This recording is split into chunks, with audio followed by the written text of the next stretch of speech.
Tell me how, I got nothing to say. Tell me why my tombstone is blank. 'Cause I'm not the one who won't try. I'm not letting life pass me by. Tell me when the days are less gray.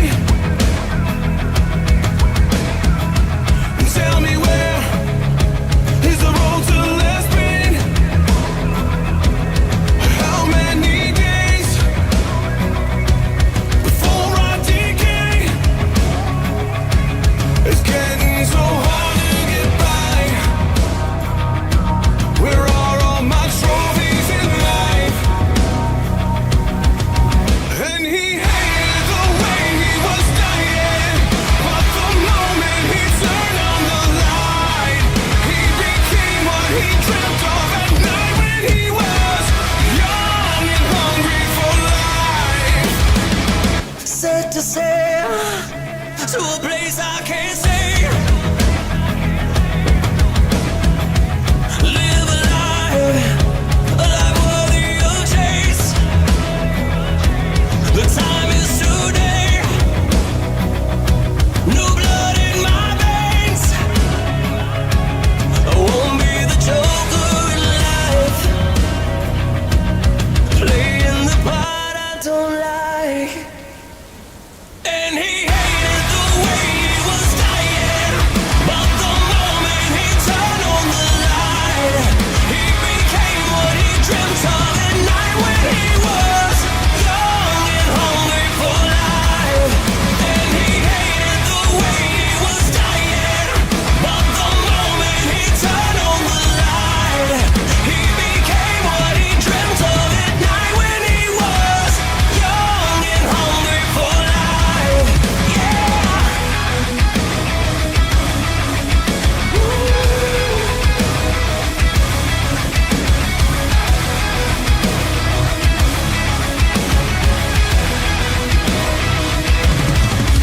And he hated the way he was dying, but the moment he turned on the light, he became what he dreamt of at night when he was young and hungry for life.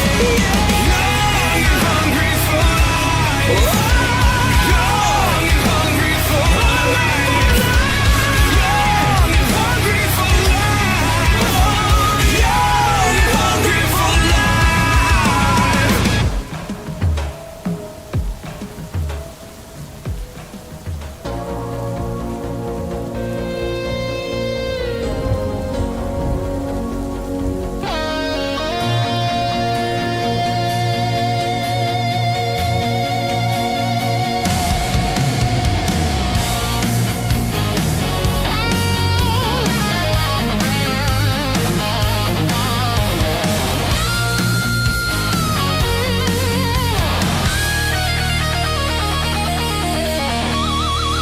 You said forever with a crooked smile.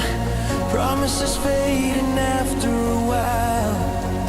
Every word like a loaded dice. Every truth came wrapped in lies. I kept believing what you sold.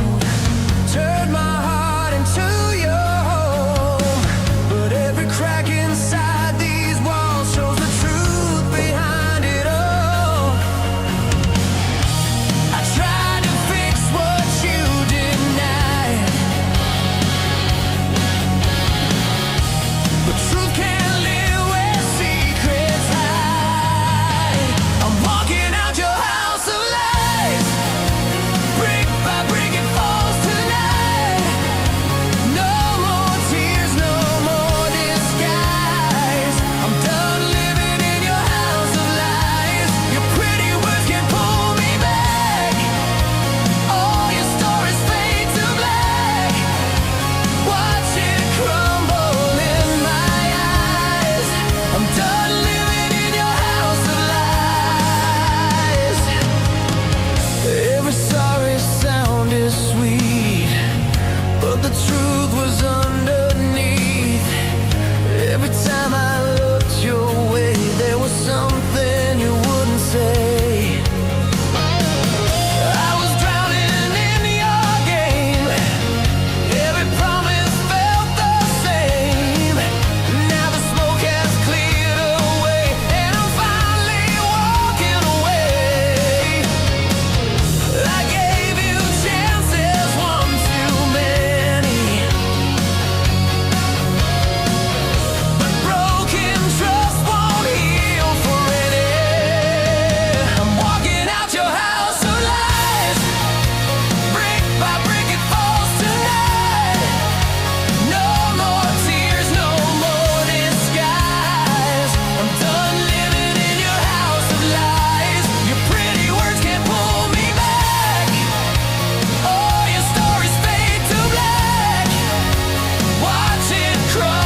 If Brock Lesnar didn't show up and come back tonight, I probably would have yelled boring. Blame Brock.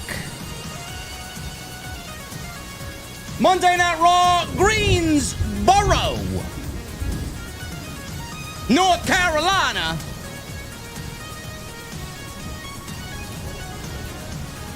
Did Brock Lesnar ruin his retirement? I don't think Brock gives a shit, chat.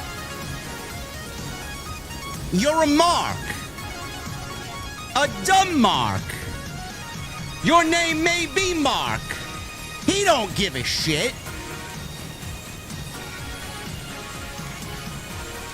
I'll tell you what, though, Clash in Italy is looking like a fucking banger show, man. Oh, my goodness. Maybe ChatGPT malfunctioned. Maybe Triple GPT. Maybe we got a little bit of the old Triple H back, man. I don't know. We're going to talk about it and this cinema that I've yet to encounter with Roman Reigns and Jacob Fatu, man. If this is what you call cinema, Siskel and Ebert would give it 2 thumbs down. We're going to the venue on this Monday night. Brand new week. I'm ready to go. I got my cold beverage. Hopefully you guys got yours as well. And when I get there on this Monday night, I want to know, what the fuck are you guys drinking? I'll see you over there.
It also isn't about excuses. WWE has failed creatively. AEW has failed fundamentally. So why did Triple H lose the plot? Why did Tony Khan abandon everything that made AEW special? Because nobody is committed to the one thing that actually matters: long-term booking.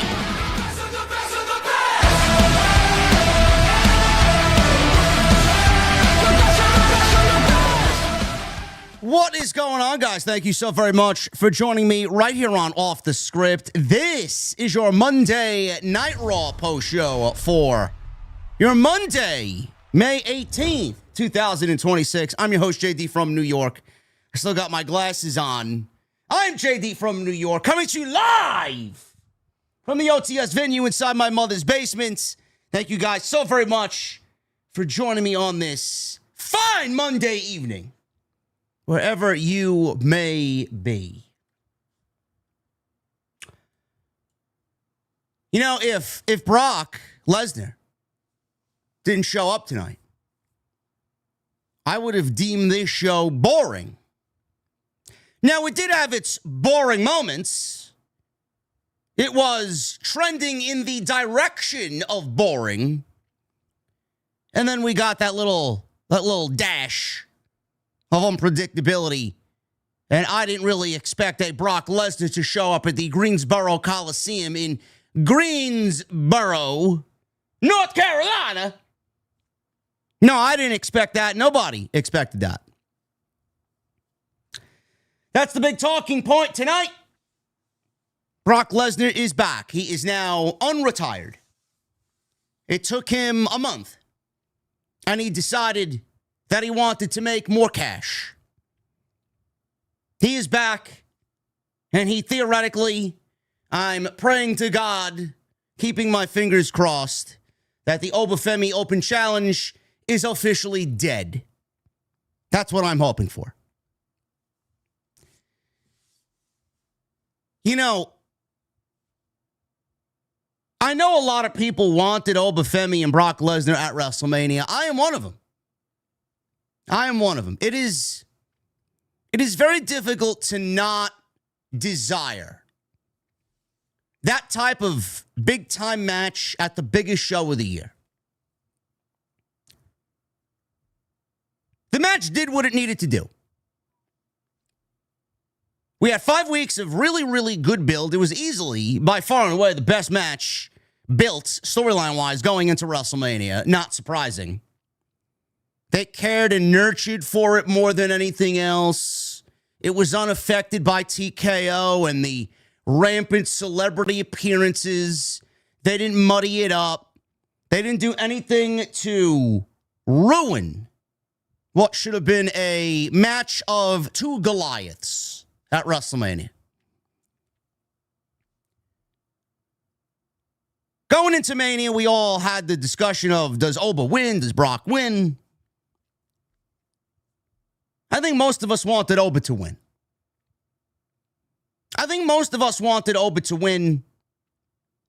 Knew that Oba winning was the right move. Brock didn't need it. And I think most of us were in the direction of WWE's got to build for the future, which is exactly what they should be doing with Oba Femi and Bron Breakker and Javon Evans and guys of that nature.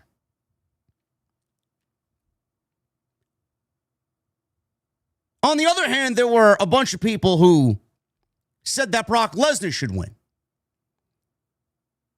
Well, Brock Lesnar needs to win this match. If there's going to be another match, why would there just be one and done with it? I know a lot of those people were even claiming that, why are we doing the match at Mania? Let's just save it for SummerSlam. Oh, you foolish children, man. You never learn. This is WWE at the end of the day, man. They would monetize your fucking dead grandmother if they could make money off of her. They don't give a shit. Seriously. They do not give a single iota of a fuck about anything. All they care about is making money and dwindling down that massive amount of debt that they have. $3 billion in debt that they have. That's all they care about. So yes, in theory, waiting till SummerSlam for Oba to retire Brock in Minneapolis would have been the right move. Seeing what we got with the Open Challenge, because everything that we got with the Open Challenge was fucking backwards.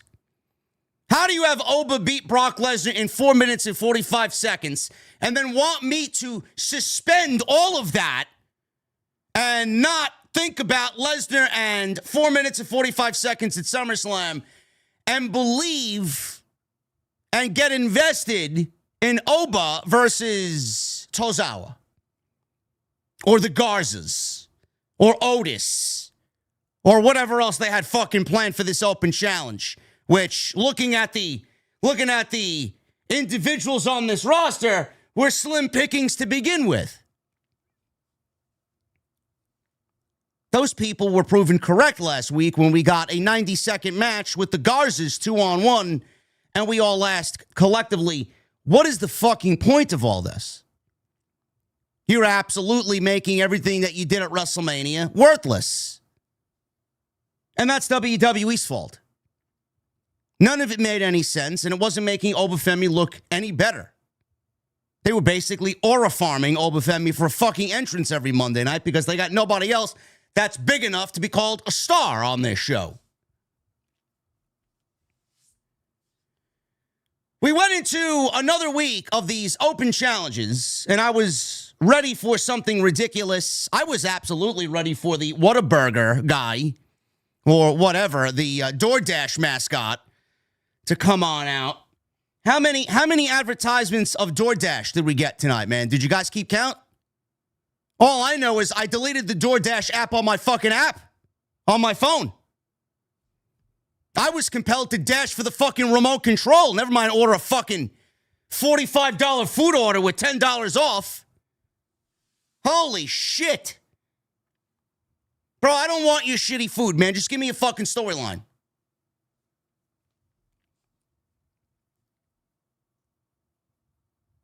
We had another week of these open challenges. The lights didn't even turn on yet, and Oba was being attacked, and it was revealed to be Brock Lesnar. Absolutely laid waste to Oba Femi. 4 F5s, and that was basically all she wrote. Paul Heyman in the very next segment had a contract already drafted, handed it to Adam Pearce, and said, Lesnar's name is on this contract for Clash in Italy. All you need to do is go get Oba Femi's signature, and you'll have the biggest rematch in WWE history for Clash in Italy.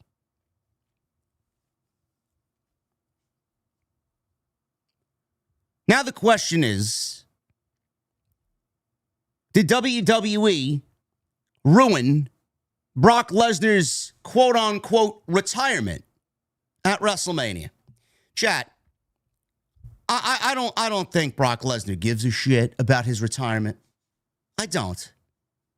Brock Lesnar wants to do whatever he has to do to make the most money possible before he eventually hangs it up legitimately for good. I know you, me, and everybody else as fans look at it in a different way. Why would you ruin something that's so epic? Why would you ruin something that's so sacred? Why would you ruin something that is so meaningful? Chat, this is Triple H that we're talking about. This is not the same Triple H that you, me, and everybody else fell in love with running NXT Black and Gold. This is main roster Triple H, who's out of fucking ideas, who needs to resort to using ChatGPT to write weekly fucking television. This is now the 2026 version of Triple H, who lives in a moment. It's basically what they do. Because they're all out of ideas, and they're all out of unique, fresh, new ideas, that everything is a fucking moment. That's all they know how to do. They book a moment, and then they maybe build upon that moment weeks later, if they want to. If you're John Cena, it was a moment and nothing more, and they had no plan for it. At least with this, they have some sort of fucking plan going into SummerSlam. I get it. I wouldn't have announced his retirement or teased the retirement. I wouldn't have had the symbolism of him putting the boots in the ring and leaving his MMA gloves in the ring. It's fucking ridiculous. It's fucking ridiculous. And it's low and cheap, and it really says a lot about Triple H's creative that that's the only way you can get people to talk. Once upon a time, this guy got people talking with the thought-provoking storylines that he gave us on television that followed storylines into a pay-per-view and gave us great matches. None of that happens anymore. Rarely does it happen. I understand people's frustration with it. I don't think Triple H gives a shit. I don't think Brock Lesnar gives a shit. I don't think Paul Heyman gives a shit. And at the end of the day, everybody who you talked to, every podcast that you went on, including mine on Monday and on Tuesday, everybody in between said, I don't think Brock Lesnar is really done. Why would he be? SummerSlam is 2 nights. SummerSlam is in Minneapolis. They need a major card for Minneapolis, being that this is, again, a follow-up to last year's first ever 2-night SummerSlam. which was largely terrible. They need something big. So I get it. You guys can be upset about it.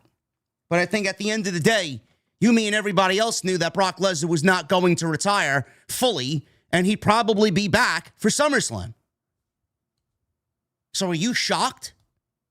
I'm not. So what's the point in being mad about that? We know Brock don't give a fuck. If he did give a shit, he wouldn't be back. John Cena says he's retired. John Cena says he's not coming back. You'll never see me in the jorts again. Now, that's something to get upset about if he does go back on his word. Brock Lesnar, we all know, year over year over year, is back for one reason or another, and that is for Brock Lesnar only. John Cena won't do that to his fan base. Brock Lesnar, on the other hand, doesn't give a shit. Brock wants to be paid, and Brock wants to wrestle who he wants to wrestle, and Brock wants to go out the way he wants to go out. There's no reason to be upset about it. Look at it in a positive way. The Oba Femi Open Challenge is finished. It never got started to begin with. It was fucking ridiculous from the word go. You can't have Brock Lesnar lose in 4 minutes and 45 seconds to Oba Femi and then sell me on Oba beating the Garzas and Otis on Monday Night Raw. It's not going to work that way. Everything you were doing with Oba was backwards. He got called up from NXT. He wrestled guys like Tony D'Angelo and Ricky Starks and Javon Evans. Yet you want me to take him in a completely different way on the main roster, almost neglecting everything he did in NXT and take him as this new unstoppable beast. Bro, I just saw him not that long ago lose to Ricky Saints on PLE. He lost the NXT World Championship to Ricky Saints after 4 DDTs.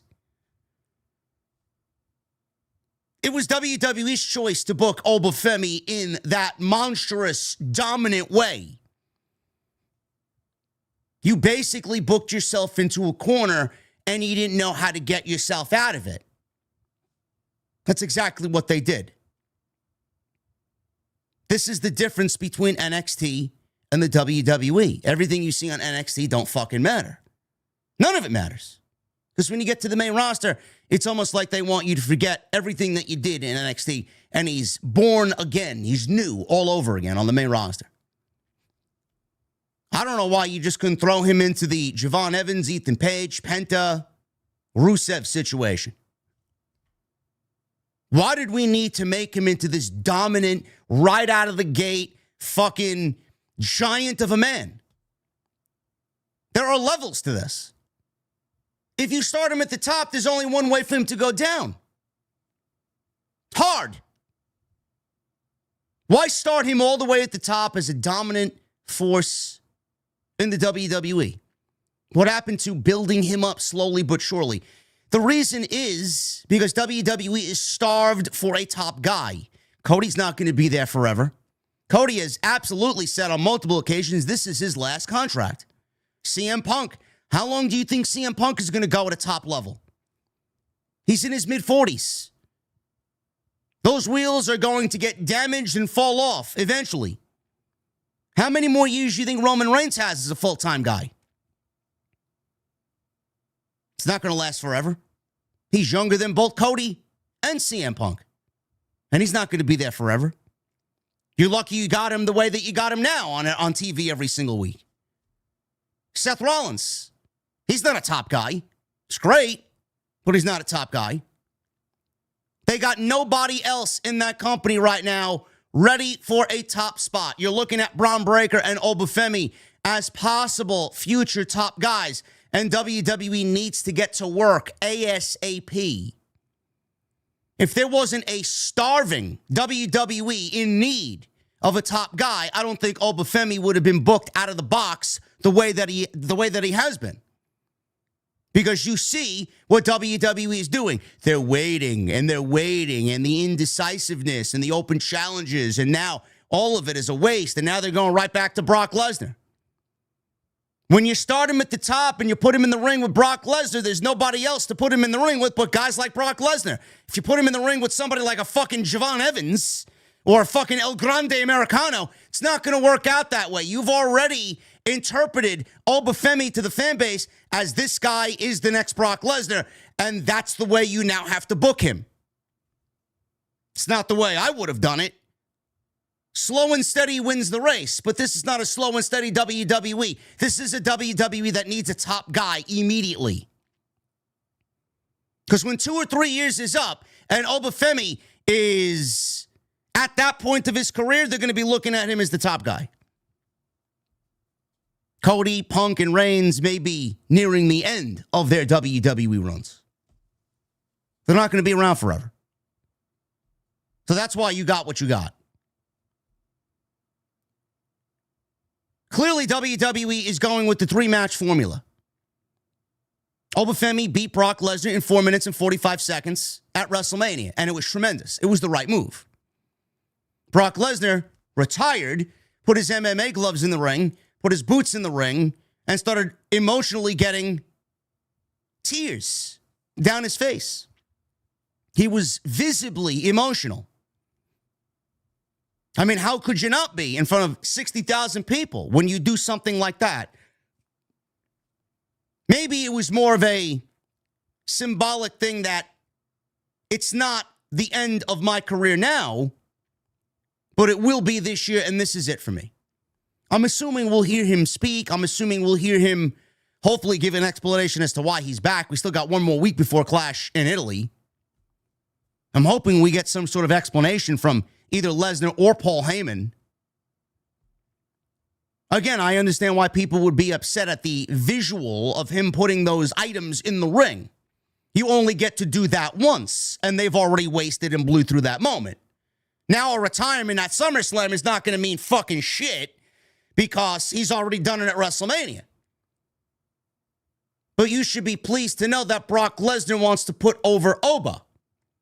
He wants to wrestle Oba. He wants to put Oba over at SummerSlam in his final match. He does not want to put Gunther over. And that's the biggest takeaway from this entire situation. Where we thought Gunther was going to be the one to be the career killer for Brock Lesnar, it looks like Lesnar has axed that plan and wants Oba at SummerSlam. Because what I'm seeing here, and I think you guys, most of you feel the same way, is that Oba beat Brock at WrestleMania in 4 minutes and 45 seconds. This match in Italy, which will happen because they've already announced that it's a possibility, and you're not going to throw that match out there verbally and then not deliver. So I'm assuming we'll be getting it at Clash in Italy. Brock will win the second match. Maybe they go a little bit longer and we get a little bit of a drawn-out match. Oba has to fight from behind, and maybe he comes close, but eventually falls in the end to Brock Lesnar. And then we get the rubber match at SummerSlam, which theoretically does two things. One, Brock Lesnar gives Oba the rub in his final match in his hometown at SummerSlam and gives Oba the torch to be the next coming of the Beast. Secondly, it's WWE running the typical formula of a 3-match series between two guys. And in this case, does not factor Oba Femi into the WWE World Heavyweight Championship at SummerSlam if he is indeed wrestling Brock Lesnar. Because I know there was a lot of talk about Oba maybe winning King of the Ring if they bring that back this year, and Oba wrestling Roman at SummerSlam, and Oba winning the World Heavyweight Championship from Roman Reigns. If they run the 3-match formula, you are guaranteed Oba and Brock at SummerSlam, and more than likely Roman Reigns versus Seth Rollins. Because that's what the original WrestleMania plan was before Rollins got hurt at Crown Jewel against Cody Rhodes in October.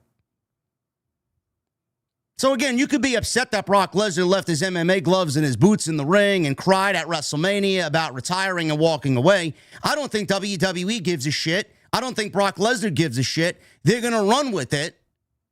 And they used it for a moment. They used something special and used the symbolic nature of it, as fucked up as it is, for a moment. Nothing is special to these people anymore. Nothing is sacred to these people. TKO and the people that run TKO hate professional wrestling. They're laughing at everybody thinking, well, why are these people upset about what happened at WrestleMania? They were given a great match and a great moment. What's the big deal? Ha, ha, ha, ha. We're going to get the match again. And then we're going to do it again at SummerSlam. And we're going to steal all their monies like suckers for the next two PLEs. That's all they care about. Ari Emanuel, Mark Shapiro, and Endeavor, they hate pro wrestling. They don't give a fuck about pro wrestling. They only care about the money that professional wrestling is making them. And they're doing it by robbing you of everything that is special about pro wrestling.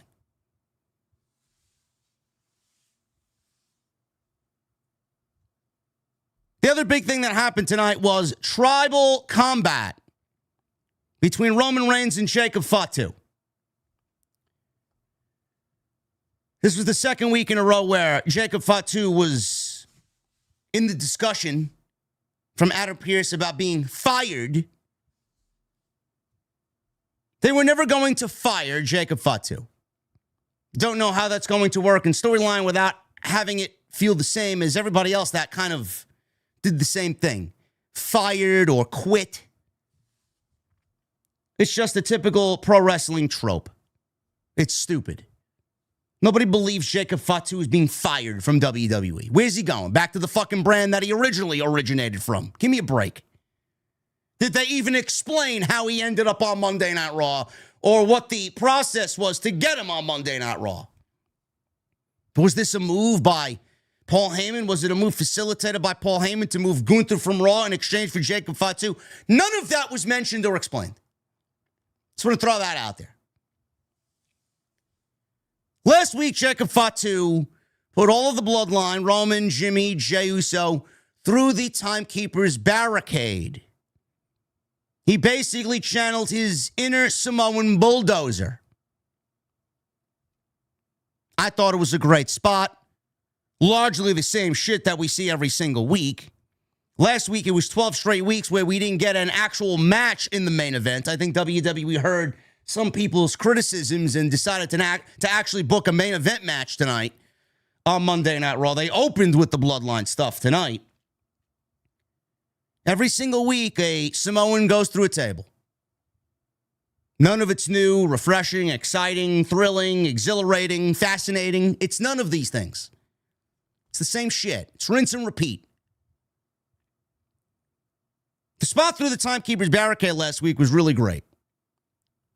We come to find out that the preview for tonight's show was, what is Roman Reigns going to do in retaliation against Jacob Fatu's attack on the Bloodline? Well, Roman Reigns was going to go out to address Jacob Fatu tonight. Jacob Fatu beat him to the punch.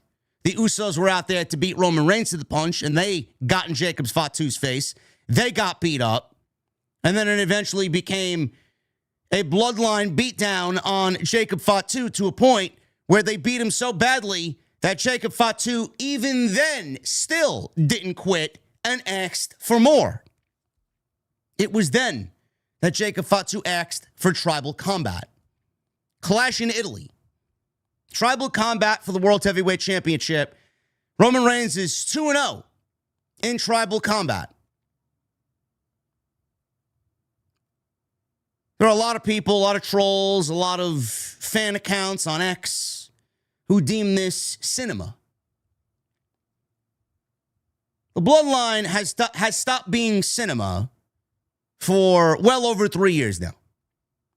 The last time that they were truly cinema was when The Rock was there in the build for WrestleMania 40. The last time it was truly cinema, Cody Rhodes was being whipped in front of his American Nightmare tour bus in the rain by Rock with his weight belt and the good old Mama Rhodes promo. That's the last time this stopped being cinema. Ever since then, it's been pretending to be cinema. If this is what you call cinema, I'm walking out of the fucking theater disgusted over this one-star slop. This isn't cinema. If this was cinema, Siskel and Ebert, I know I'm outdating myself there, Rotten Tomatoes would have given it a thumbs down. Seriously. This shit sucks. Everything about this Bloodline story sucks. The match between Roman and Jacob at Backlash was good. I'm expecting another good match at Clash in Italy. The context and the substance of which we are getting the weekly television stuff sucks. There's nothing new about it. All these characters are boring. Roman is boring. Jimmy Uso is boring. Jey Uso is boring. Jacob Fatu, all gas, no brakes with it.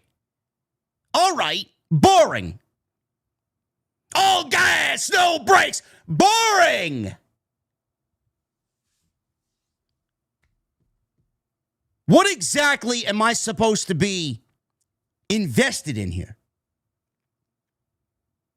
Unless you take the belt off of Roman Reigns, which I don't really see after 2 months.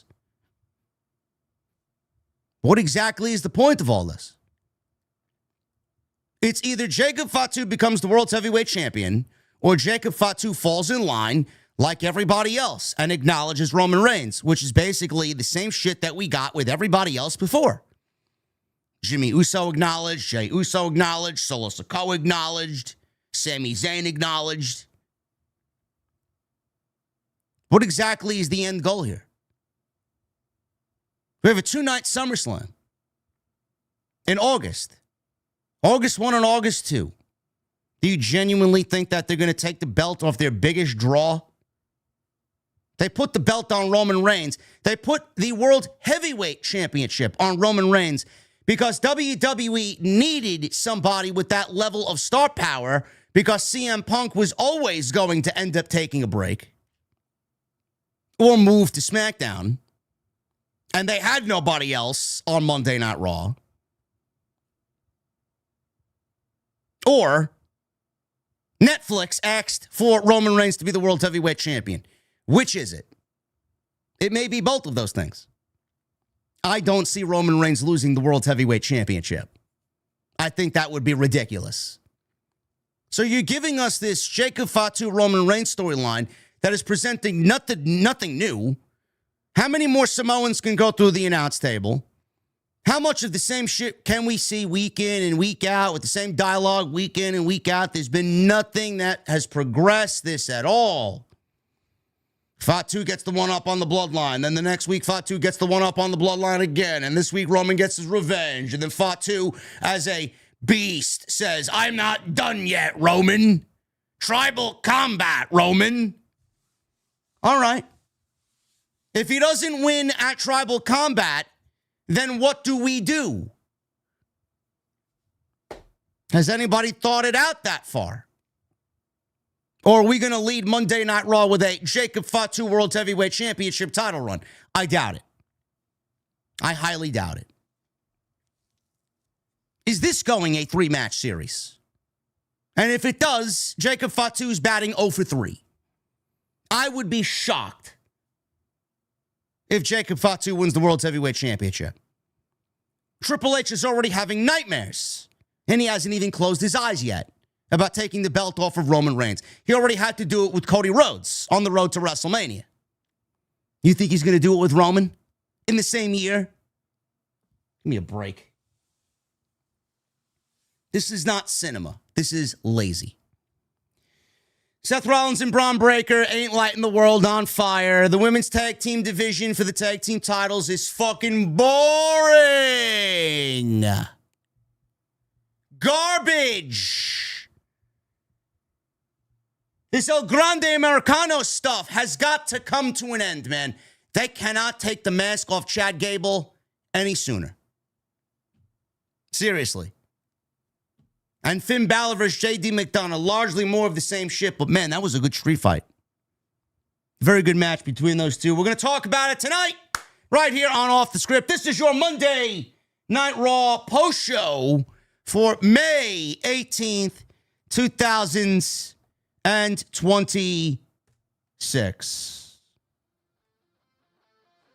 We got a busy week. I'm live tonight, obviously.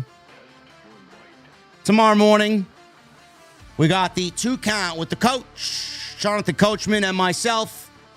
Join us on the 2 Count on his YouTube channel, Behind the Turnbuckle. We're going to talk a little MMA tomorrow. We're going to talk Ronda Rousey. I watched the whole event on Netflix, believe it or not. I wish I had not, but I did.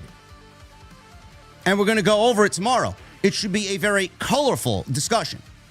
Was the match between Ronda Rousey and Gina Carano fixed? I mean, I don't think so. But I do think that it was used as a vehicle to get Ronda over in front of the MMA enthusiasts. And it was basically the, hey, look at me hour. It was basically the Ronda Rousey show. And if you felt robbed, then you have every right to feel robbed, because I certainly was as well. We're going to talk about that. And then everything else that is basically a slow week in the world of professional wrestling. I mean, nothing has happened this week, man. This month is boring as far as news and rumors and speculation. Nothing exciting going on. It's NHL playoffs. It's NBA playoff season. Pro wrestling is the last of the things people care about. And then Tuesday night, we're back. Normal night, normal time. Tuesday Night Titans, 8:30 p.m. tomorrow night with the Solo Monster. We will join you live. Not much to talk about, so we may actually have a large Q&A questionnaire. Large Q&A portion of the show. This is what happens when I decide to go see Alter Bridge last Tuesday in concert. We had to do the show on Thursday, and we blew through at least 1/3 of our content.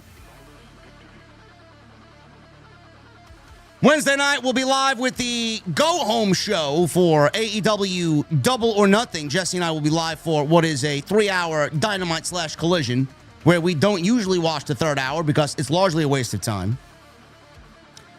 Friday, I will be at the NYC Arena for House of Glory. We got a banger card already developing. We got Lena Cross versus Shotzi for the HOG Women's Championship. We got Kevin Knight, the current TNT champion, against the Amazing Red. That one's going to be fucking fun. I'll tell you that right now. And we just booked the Hardys will defend the HOG tag team titles against the Dark Order. Yes. Yes. Evil Uno and Stu Grayson. The Dark Order. And then Leo Rush, Blackheart Leo Rush, will be challenging Darren Richardson for the Cruiserweight Championship. So we got a loaded card. A loaded card on Friday night. So there will be no SmackDown post-show. I know you guys are heartbroken. I know you guys are completely at a loss for words, man. No SmackDown review. But I'll tell you what. Saturday afternoon, we'll be doing the SmackDown review. Saturday night, we'll be doing Saturday night's main event. So we'll be live on Saturday twice. And then Sunday, Double or Nothing. So we got a busy week. We got a busy week. Follow me on social media at JD from NY206, Twitter, Instagram, TikTok, and Cameo. Hit that subscribe button down below. Turn on the bell for all notifications. Super chats are open. Get them on in. Best way to support the show is via the super chats. At the end of the show, we'll hang out. Questions, comments, concerns, thoughts, opinions, any jokes you may have. Sidro. Make sure you guys get them on in. And tonight we are sponsored by Blue Chew. Blue Chew Gold. Code JD at checkout. You buy 2 months of Blue Chew Gold, you get the 3rd month for free. So go check out Blue Chew Gold, courtesy of the podcast. Hit that thumbs up. We're already at 556 likes. Get them on in. Let's try for 1,000 likes tonight on the Monday Night Raw post show right here on OTS. Yes, Fred, dude. You mean Monday morning for Double or Nothing? Yes. Unfortunately, yes. I am excited about none of it, by the way. None of it. Let's get into this show here on Monday night. We start things off with Jacob Fatu. So, Roman Reigns arrives to the arena. What is it with Roman Reigns not traveling with the World Heavyweight Championship? Does anybody have an answer for this? Why does he get to the building and then someone hands him the World Heavyweight Championship? Does he not want to be seen with the World Heavyweight Championship? I just find that to be bizarre. So, he's greeted by Adam Pearce. Pearce says that if Roman had just listened to him last week, none of this would have happened. Jacob Fatu would have been fired because he doesn't deserve to be here. Pearce says that they're going to do it his way this week. Roman says it doesn't matter. He just needs a few minutes. He said that last week. He says he needs a few minutes last week, and then he got put through a fucking timekeeper's barricade. He says he needs a few minutes because he's going to call him out right now. Pearce says that Jacob Fatu needs to be fired. Roman says that he needs to handle his business. What do you want me to tell you, that you were correct? That you were right? I was wrong? Roman gets distracted because he hears Jacob Fatu's music going off, and then he walks to the ring. So Jacob Fatu's already in the ring. He's got a microphone. He's like, hey, Roman, you're going to call me out? I'm right here right now. Bring your punk ass out here so I can dog walk your ass. So we didn't get Roman. We got Jimmy and Jey Uso. So Jimmy's in the ring. Let me rap with him real quick, he says. What are we doing, Oos? What are we doing, Jacob? You sat here and told everybody and their mother that you would do anything it takes to save your family.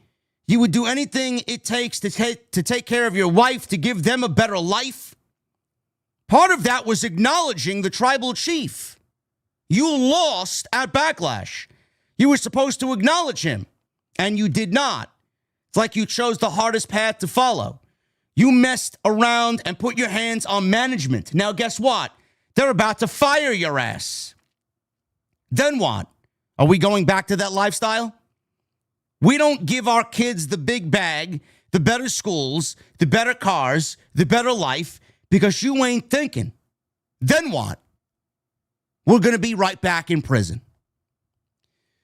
So Jey Uso then says Jacob is not about this life. He swings, does Jey, with a chair. Jacob ducks. He then takes Jey down with the ground and pound. Jimmy comes to take Jacob off of Jey. Jacob then attacks Jimmy and applies the Tongan death grip. Roman Reigns' theme music goes off because he can't do anything without everybody hearing his theme. He should have just ran down there immediately because, you know, the Tongan death grip is one of the most dangerous maneuvers in all of pro wrestling. It could legitimately kill a man. But we got to hear Roman Reigns' theme. Oh, Roman Reigns. You know, he's got to come out with his fucking epic final boss theme music. So he's out there. Roman and Jacob start trading punches back and forth. Roman hits a big boot. Roman goes for the Superman punch. Jacob counters with the Tongan death grip. Jey hits Fatu with 2 super kicks. Jimmy delivers a very sloppy splash. Usos nailed Jacob with the 1D. Jacob does not stay down. So the Usos decide to tie Jacob up in the ropes. Roman delivers multiple Superman punches. Usos double super kick Fatu. Usos free Jacob from the ropes. Roman delivers a spear. So Roman and the Usos start heading up to the backstage area, up the aisleway. Adam Pearce appears on stage. Roman then tells Adam Pearce, now you can fire Jacob Fatu. Do whatever you need to do. So Adam Pearce gets on the microphone and says, Jacob Fatu. Jacob Fatu grabs another microphone, starts yelling at Roman. Roman! Roman! He's coughing and breathing heavy. He yells, tribal combat. Roman Reigns is looking around, and he finally, after a couple of seconds, says, I accept. So it looks like we got Tribal Combat at Clash in Italy. Roman Reigns versus Jacob Fatu for the World's Heavyweight Championship. Can't wait for all the fucking Roman avatar fucking half-witted idiots on social media. Oh, man, this was cinema, man. This is what I call cinema, JD. This is anything but cinema. This is like me watching a fucking rerun of Step by Step on Nickelodeon. Give me a fucking break. Same shit, different character, different PLE. It's basically a street fight, but under a Samoan theme. Tribal Combat is just basically a street fight. I'm assuming it's going to end up being fuckery and shenanigans because there's no rules. The Usos will be involved. Solo Sikoa, I'm sure, will be involved. For all we know, Sami Zayn may get involved. We don't fucking know. Royce Keys. He's had interactions with Solo and the MFTs. God forbid. It's going to be your typical overbooked mess. And even then, I still don't think that Jacob Fatu is going to win the World Heavyweight Championship.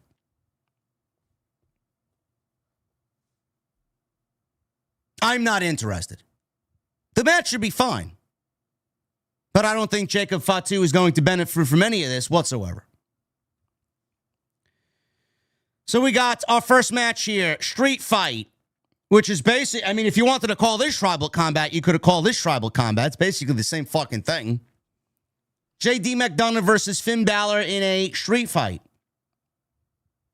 They gave these guys 15 minutes. I was actually surprised to see that. So, right before the commercial break here, McDonough came off the top of, I don't know where they were. They were in the crowd, one of the lower sections. He was standing above Finn Balor, a couple of feet above. Jumped off one of the lower bowls there in the crowd, did a moonsault. People were chanting, holy shit, holy shit. Both guys were down. We go right into a commercial break. So we come back from the break. McDonough was down. Balor has a steel chair. He's beating him with the steel chair. McDonough came back, gave Balor a Uranage on the chair, followed up by a moonsault. McDonough tried to then whip Balor into a table that had been set up in the corner, one of them Slim Jim tables. Balor countered with a sling blade.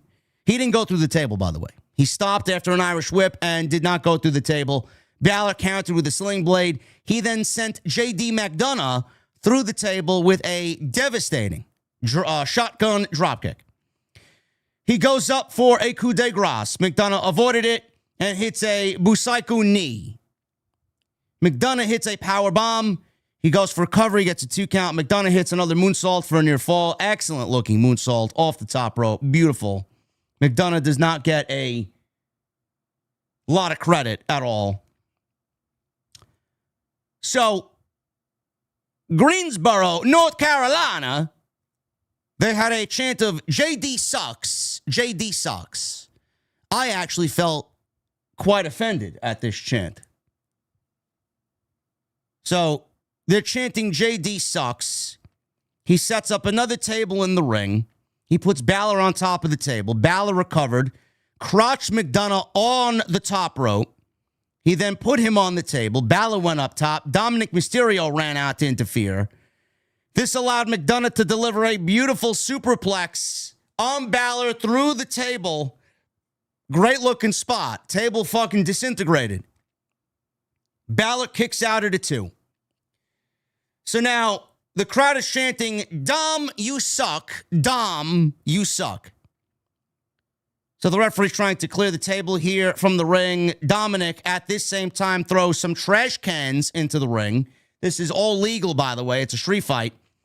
So Dominic and McDonough are beating Balor with the trash cans. McDonough held Balor in place for a 619, and this was really cool. Balor takes McDonough right in mid-stride with Dominic running towards McDonough. No way for him to stop at all. He switched himself out for JD McDonough. Dominic accidentally hits JD McDonough with the 619. Balor takes a trash can, leveled Dominic with the trash can. He then puts JD McDonough in the trash can, hits a shotgun drop kick. The visual of McDonough bouncing off the turnbuckles in the trash can was great. And then he goes up to the top rope, coup de grace on JD McDonough while he was still in the trash can. 1, 2, 3, and Finn Balor pins JD McDonough in almost 15 minutes. This was good stuff. Now, I don't know when this is coming to an end. You would think that Balor beating JD McDonough and Dominic Mysterio in a handicap street fight here, theoretically, that this would put an end to the Finn Balor Judgment Day nonsense. And Balor can move on to whatever he's got to do next. Maybe he gets involved with Penta and Javon Evans and goes after the IC title. Maybe. Or maybe he goes after Roman in the World Championship. I don't know. But I think we need to be done with Finn Balor in the Judgment Day. Finn Balor's role now in this story with the Judgment Day should be simply to convince Roxanne Perez that she cannot trust anybody in the Judgment Day, that they don't have her best interests at heart. And move Balor on to something else. There's nothing more for him to do there. Like, I get him and McDonough are a great match. Teacher versus student. We don't need to see it anymore. It's over. It's over. And I would say if Dominic had the IC title, let's get the IC title on Finn Balor and get it off Dominic. But Penta is the IC champion. And I think Balor would fit right into that little Intercontinental Championship title picture. I'm over it. But this was a very good match. They gave them a lot of time. Finn Balor wins in 14 minutes. He beats JD McDonough. Kathy Kelly. She's backstage with Seth Rollins. Does he think it's smart to continue picking battles with the Vision when it creates even more friction with him and other superstars? That was the question. Rollins knows that he's a marked man, and he knows he has zero allies, but he knows that sooner rather than later, he has to put an end to the Vision. He doesn't know how he's going to do it. He says he's been spinning his wheels about how that's going to happen. Sometimes the easiest way out of a situation is to run right through it. Rollins mentions that he hasn't had a match on Raw in 9 months, and we should change that. Tonight, here in Greensboro, North Carolina, Adam Pearce has already told Rollins he's giving him the main event. And with that main event, Rollins has a very direct challenge to the Vision. Any of them. All 3 of them, if he wants. Rollins would love to see Bron Breakker accept this challenge. Is Bron Breakker just a Nepo baby that can't hack it? Is he an athlete who just turns into a wad of wasted potential? Or is he everything that he says he is? Tonight is Bron Breakker's chance to show Seth Rollins who he really is. I didn't think we were going to get Seth Rollins and Bron Breakker in the main event. That would be very unlike WWE to give that away on a Monday Night Raw. But even if it was Logan Paul, I would have even taken that. We did not get Logan Paul and Seth Rollins. We did not get Bron Breakker or Seth Rollins in the main event. We got Seth Rollins and Austin Theory. Good old Austin Theory, man. Showing his worth to the Vision as the stereotypical pin guy. Who do we have lose? All right, let's throw Austin Theory in there. Byron Saxon had a backstage interview with Sol Ruka. He asked, how does she feel about her performance so far on the main roster? She had a decent match with EO last week. She lost, but that doesn't mean much of anything. Sol says that she's been absolutely stoked to have the opportunities to wrestle some of the best women in the business. Sol knows that she hasn't won yet, but she's still new, and she's only been doing this for 4 years. She's already made a huge statement, though, and she's put the locker room on notice. She says this is just the beginning. Out comes Becky Lynch, and she interrupts Sol Ruka. Now, little sidebar. I did a little unboxing of my Berry Blossom, Seth Rollins and Becky Lynch coffee venture on Twitter. You guys absolutely killed it, man. I didn't know. I looked at the numbers today. You guys did 160,000 impressions on that unboxing for fucking coffee. Now, I don't know what I did, but I'm glad you guys enjoyed it. Now, the Berry Blossom, if you guys opted to go with the Berry Blossom, that ground a little bit more like a medium. And then I got the Tropical Passion, which I had tonight. Excellent, by the way. I think the Berry Blossom tastes a little bit better. But I had fun with the Tropical Passion tonight. Now, the way that I usually grind my espresso, if they were both, I was assuming that I would grind the same way for the Tropical Passion as they did the Berry Blossom. So I kept the same settings on my grinder. And when I did that, the shot came out too fast. So the Berry Blossom grinds more like a medium. The Tropical Passion grinds very much like a light coffee. So if you guys got the Tropical Passion, please grind a little finer, because I pulled a 45-gram shot in about 19 seconds. No mas. No mas. You need to fall in that 29 to 32 second range. Maybe 35 seconds, I push it. So I had to grind a lot finer. So if you guys got the Tropical Passion, remember, grind it like a light coffee, which is fine grind. The Berry Blossom, more like a medium. You can go a little coarser. Here I am talking about coffee. I could actually use a fucking cup, to be quite honest with you. I didn't have my generic 3 cups of coffee today. I only had 2. In comes Becky Lynch. Becky said she didn't get any notifications.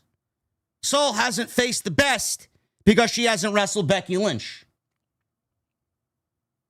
So that's 2 lies there. Becky says that Sol is not doing good so far because she's 0-2 and she doesn't know about Sol's future if she couldn't get any victories in her first 2 matches. Perhaps Sol may have bitten off more than she can chew. Becky tells Sol, go leave and go back down to NXT. Sol says that Becky's made a good point for once, and she walks away. Is she walking right back down to NXT? Becky says, wow, I didn't expect that. You see, Byron, this generation gives up very easily. Becky was about to do back in my day, she got interrupted by Sol Ruka, who actually did not walk back into NXT. She actually walked out to the ring. So Sol Ruka's in the ring. She says, all right, I'm going to cut to the chase because there's no point in doing this back there. So I'm going to do this right in front of you guys. Hey, Becky, I know you're back there watching this right now. So I hope you just, come out here and face me like the man that you claim that you are. So out comes Becky Lynch. She says, okay, what stunt are you pulling here? Making a holy show of yourself. Sol Ruka then says, look, I know that you think I should run back to NXT scared and that I don't belong here on Raw, but I have worked way too hard to just give up. And one thing about me is that I'm damn good at proving people wrong. So how about we just do that? Let's prove if you're right or wrong. Let's do this right here in this ring, right here, right now. What do you say? Becky Lynch says, you want to face me? Yeah. Sol Ruka says, yeah, I do. You want to face me right here, right now? Sol says, yes. You want to face me right here, right now in Greensboro, North Carolina? Yes, I do, says Sol. Becky then says, okay. No. Becky Lynch says, no. I would love nothing more than to perform for the people of Greensboro, North Carolina, because Lord only knows you can use some excitement here in your life, and nothing would make your life more than to see a Becky Lynch match, and I would love to give that to you, but hey, I don't just pride myself on being the greatest female wrestler of all time, and it's just not me saying it, other people are saying it, everyone's saying it. Sol interrupts her before she can name drop Sports Illustrated and the Bleacher Report. Sol says, oh my God, here we go again. Becky says, yes, here we go again. Now I have to start over. Sorry, where was I? I'm the greatest female wrestler of all time. And it's not just me saying it, other people saying it, everybody's saying it. Sports Illustrated says it. The Bleacher Report says it. And I don't just pride myself on that. I pride myself on being a locker room leader and being a mentor to the youth of today. Many people have stepped to me. They thought that they were ready for the spotlight, and the fall from grace has been astounding. I'm thinking of Looney Lyra, mediocre Maxine, and I mean absolute joke, AJ Lee. She was so traumatized, she had to leave the whole business. You are not ready. You are not ready for this, and I think you really need to go think about it. And I think strongly, if you're ready to face me in the ring, if you are ready, then I will face you at Saturday night's main event. But you have to remember, I'm not just the star maker, I'm the star breaker. Salt says, that was cute. Becky, I know what you're doing, and it's not going to work on me. I'll see you at Saturday night's main event. And not only will I snatch your soul, I will also snatch that title. Becky then said, nobody said anything about this title. You have done nothing to deserve this title. This title holds prestige. You don't hold prestige. Do you hear that, Darby Allin? Is Darby Allin in the building? No. Where's Darby Allin? He's under a bridge somewhere. Oh, he's skateboarding in the rain. There's a little underpass around the corner next to the venue. He's skating back there. No, I thought he was in Gotham Asylum. I wasn't sure. I wasn't sure.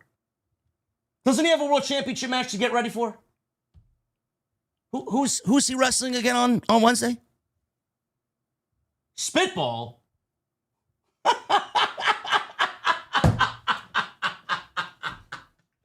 Oh, my God. Who?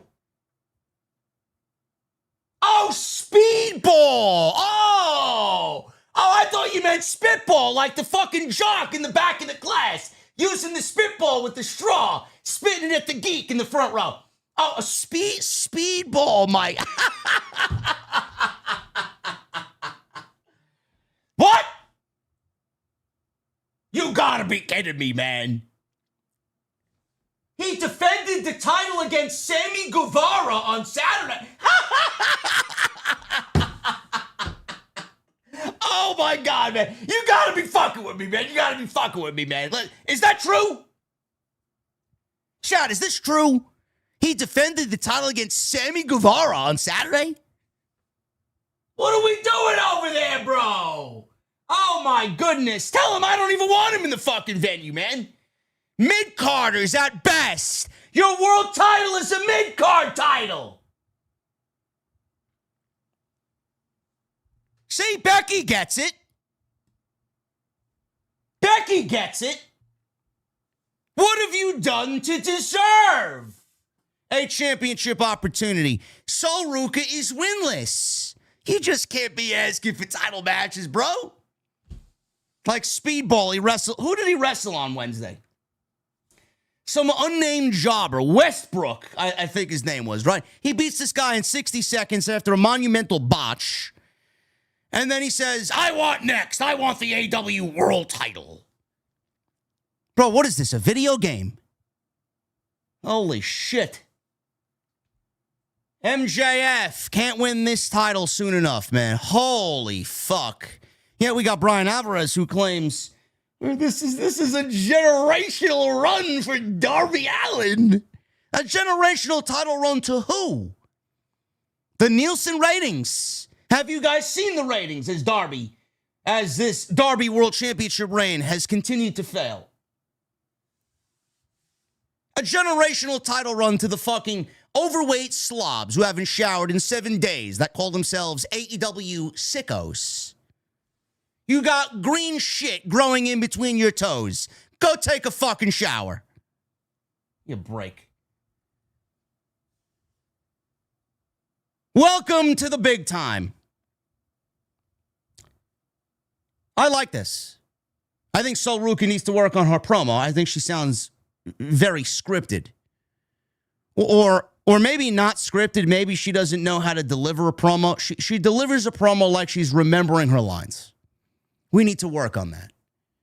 She's got so much potential. I don't want to see her. I don't want to see that be the weak point in her game. She really needs to level up when it comes to delivering a promo. She's not bad. I've seen worse, but she's also not very good. I like the fact that this is a non-title match. Now, what scares me is that Sol Ruka is going to beat Becky Lynch in this non-title match to then earn an Intercontinental Championship match at Night of Champions. I hope that is not the case. We should not be beating our champions. There has to be another way for these pro wrestling promoters to understand that beating the champion should not be the only way to get a championship match against the champion. How about you have Sol Ruka win against other people who are also vying for the world championship? How about that? I like the fact that they're not giving her a title match because she hasn't done anything to deserve it, and Becky says this title is prestigious. Good. That should be all the championships. But I also don't want Becky to say that and then lose at Saturday night's main event.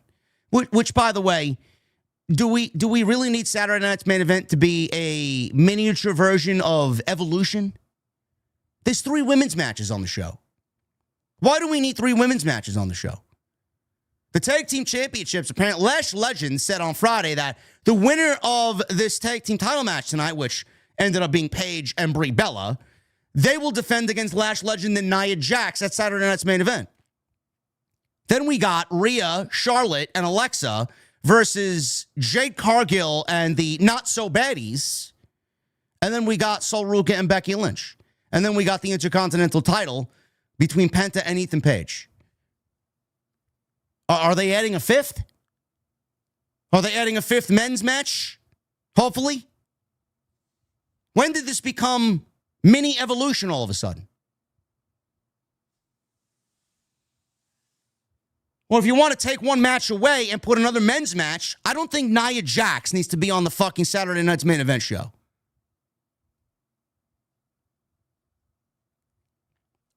We go to the Vision's locker room.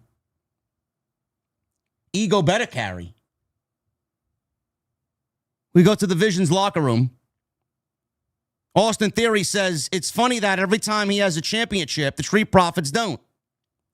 Theory asked Paul Heyman, what's the plan for Saturday night's match? Oh, yeah, we got the tag team title match. Oh, there is 5 matches. All right, never mind. Pardon me for forgetting such an unbelievable out-of-nowhere match, man. Oh, my goodness. I didn't realize that was on the show.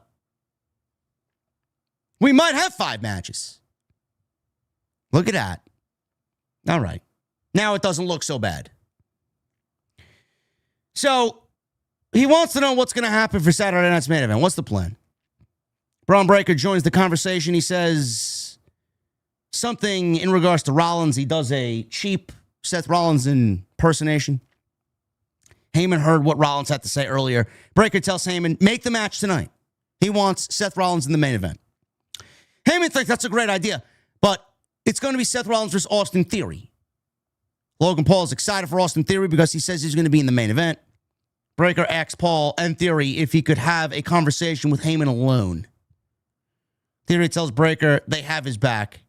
Heyman knows that Breakker can beat Seth Rollins. Heyman says that Breakker will know where Seth Rollins will be, what time he will be there, and why his hands will be so full. Maybe Breakker would like to run this play. Breakker says he likes the sound of that and walks away. WWE would never give away Seth Rollins and Bron Breakker in the main event of a Nothing Monday Night Raw in Greensboro, North Carolina.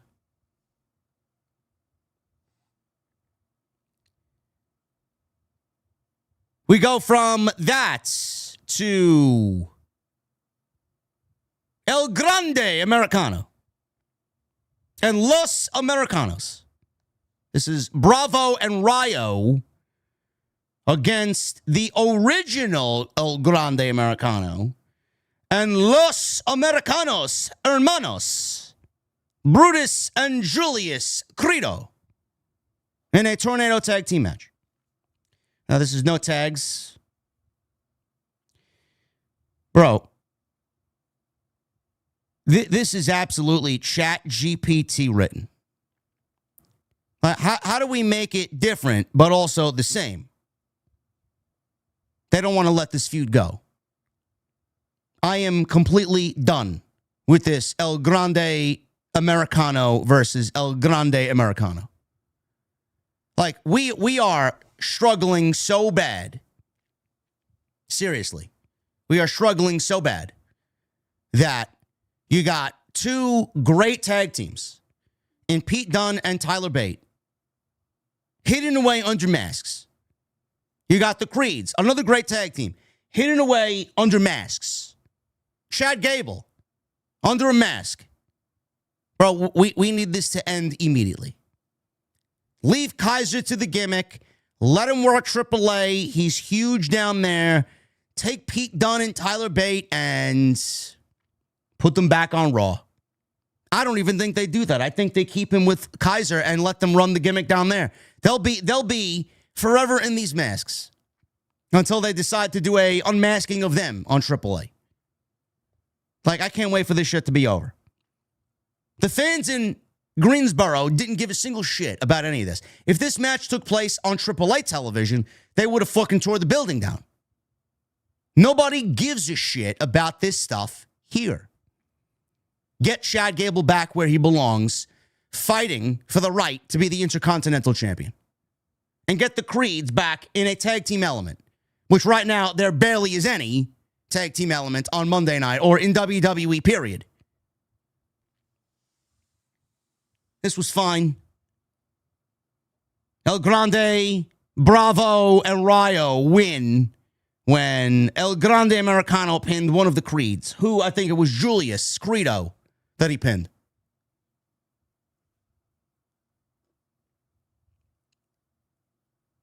Kathy Kelly interviewed the Usos. They were backstage. Before that, we got a Whataburger mascot doing a promotion of DoorDash with Tozawa and Otis. He delivered DoorDash, they opened it, and they were surprised to see what was in the bag.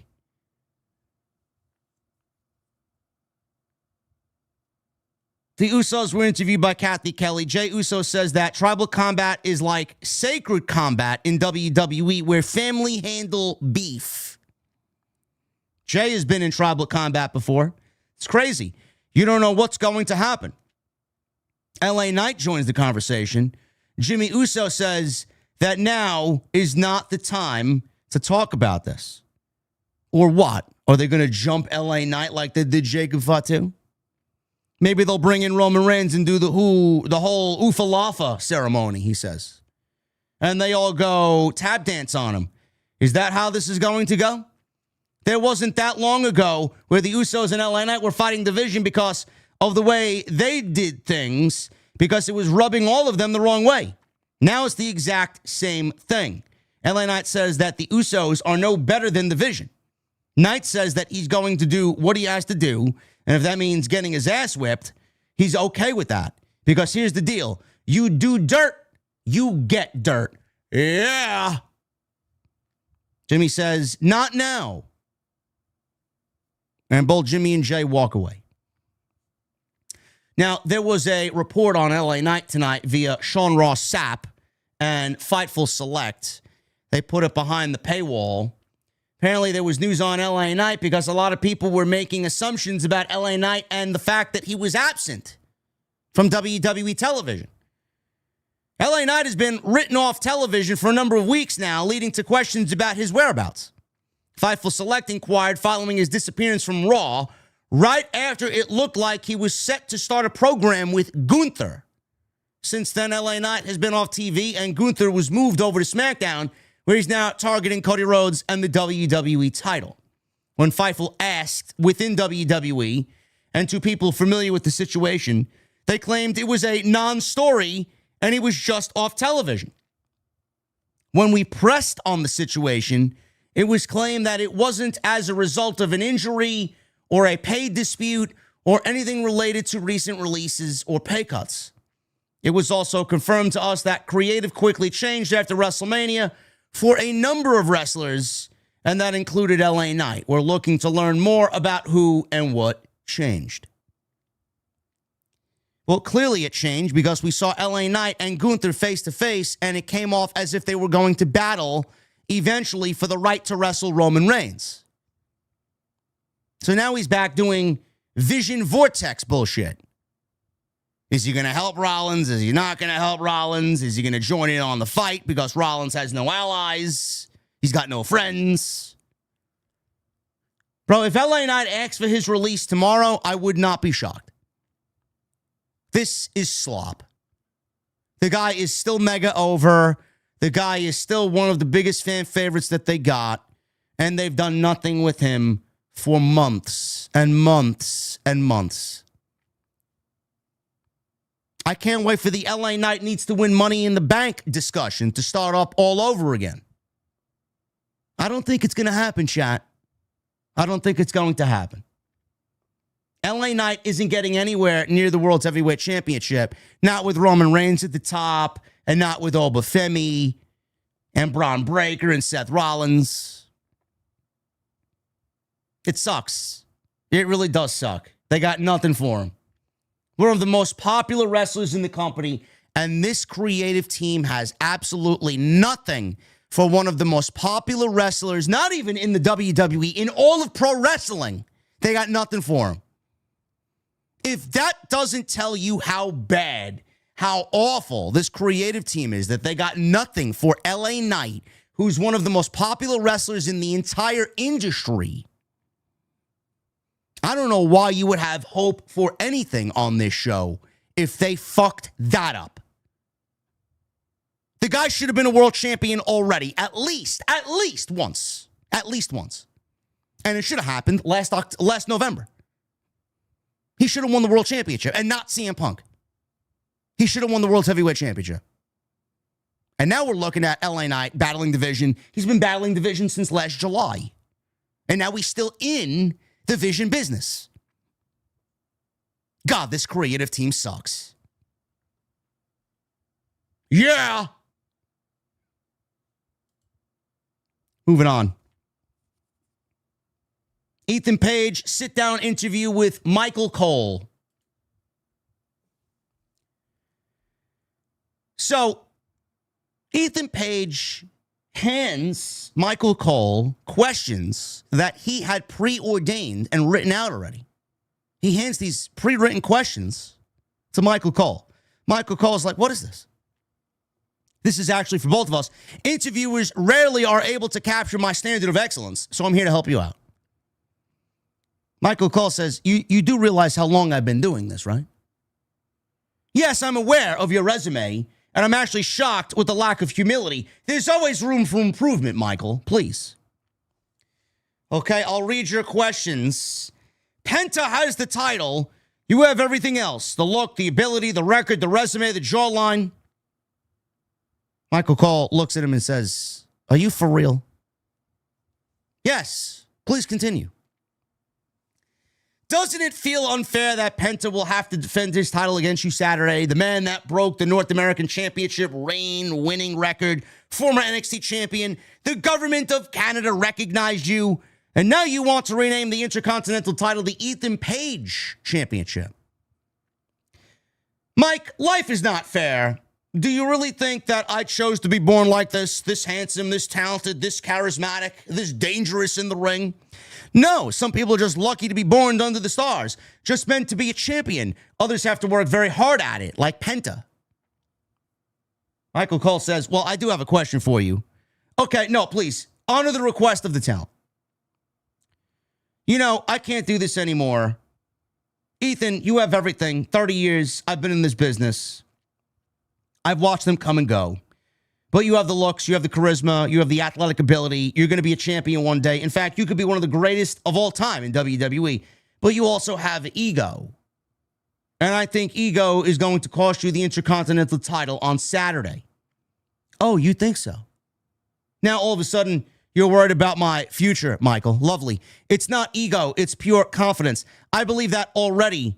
I am the best wrestler in all of WWE. And you know that? On Saturday, I plan to prove that to you and anyone else who doubts all ego, Michael. I will be the first man to put the word fear in the vocabulary of Penta and the last man to leave the ring at Saturday night's main event with the Intercontinental Championship. I'm looking forward to the match. I don't know if they immediately belt Ethan Page. I don't think Penta's done anything with the championship. It would be stupid to take the belt off Penta right now. We'll see. We'll see. Ethan Page is going to end up with that title before SummerSlam. No doubt about it.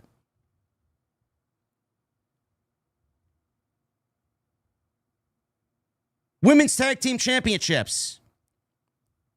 Paige and Brie Bella against the Judgment Day. Roxanne Perez and Raquel Rodriguez out there with Liv Morgan. I wish I could tell you something else, chat. I don't really give a shit about the Women's Tag Team Championships, and I'm assuming most of the 2,600 people in this live chat right now, and those listening to me on Apple and iTunes and Spotify, I also feel like you don't give a shit either. The Women's Tag Team Championships are some of the most insufferable minutes of television that WWE produces every single week. None of it matters. Nia Jax and Lash Legend are terrible. Brie Bella and Paige are terrible. Bayley and Lyra are great, and they get nothing. Roxanne Perez and Raquel Rodriguez are largely great, but I would rather see Roxanne Perez as a single. We're still running with this tag team title shit. Meechin and B-Fab and fucking Alexa and Charlotte. Bro, I'm done. I'm done. The women's tag team titles are actively harming the actual women's division because you got singles wrestlers parading around in tag teams, and even then you don't have the fucking effort to even put into a story for these women to go out there and present on television. So why am I going to care about any of these women when it's the same thing week in and week out? We get one match between two teams, and then the next week, the other team that wants the titles gets involved, and they get a shot at the titles. Those two women don't win it, and then we get another team involved who want the tag team titles until it's just a combustible element, and we get a multi-woman match that means nothing. There's no story. There's no dialogue. I don't know why any of these women are fighting each other. When someone can figure out what the actual fucking story is here outside of, well, they want the tag team titles, or they want the tag team titles, or, you know, these two want the tag team titles as well. I need you to physically tell me a fucking story. Not everything needs to be, well, they want the title, and they want the title, and this one wants the title, and your fucking Aunt Tilly and your fucking Grandma Edna wants the fucking title. I don't give a fuck who wants the title. Tell me a fucking story. Otherwise, get this shit off my fucking television. Nobody gives a fuck about the women's tag team titles. Some of the worst shit on weekly wrestling television is this shit right here. Legitimately, the only thing worth anything is Roxanne Perez. That's it. That's it. And even the Judgment Day shit is fucking boring.